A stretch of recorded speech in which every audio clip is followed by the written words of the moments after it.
আগেই জানা গেছে টেস্ট ও ওয়ানডে সিরিজের পর ওয়েস্ট ইন্ডিজ সফরে টি-20 সিরিজেও থাকছেন না নিয়মিত অধিনায়ক নাজমুল হোসেন শান্ত।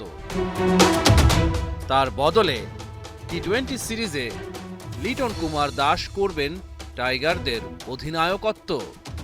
লিটন ওয়েস্ট ইন্ডিজের বিপক্ষে প্রথম 2 ওডিআইয়ে হয়েছেন ব্যর্থ। প্রথম ম্যাচে 7 বলে 2 রান আর দ্বিতীয় ম্যাচে 19 বলে মাত্র 4 রান। টি-20 সিরিজে তার ওপর চাপটা থাকবে পাহাড় সমান। 15 জনের দলে নতুন মুখ আছেন একজন। প্রথমবার জাতীয় দলে সুযোগ পেয়েছেন পেসার রিপন। গত বছর এশিয়ান গেমসে টি-20 সংস্করণে 3টি ম্যাচ খেলেছিলেন তিনি।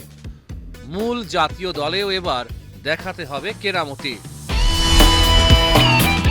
গত অক্টোবরে ভারত সফরে টাইগারদের সবশেষ টি-20 সিরিজের স্কোয়াড থেকে আনা হয়েছে মোট 6টি পরিবর্তন। চোটের কারণে নেই নাজমুল হোসেন শান্ত এবং তাওহিদ হৃদয়। আন্তর্জাতিক টি-20কে বিদায় জানিয়েছেন মাহমুদুল্লাহ রিয়াদ। টি-20 দল থেকে বাদ পড়েছেন শরীফুল ইসলাম ও রাকিবুল হাসান। এই সিরিজ থেকে ছুটি নিয়েছেন মোস্তাফিজুর রহমান। টি-20 দলে ফিরেছেন সৌম্য সরকার, আফিফ হোসেন, শামীম হোসেন পাটোয়ারি, নাসুম আহমেদ ও হাসান মাহমুদ। রহমান পেয়ার 71।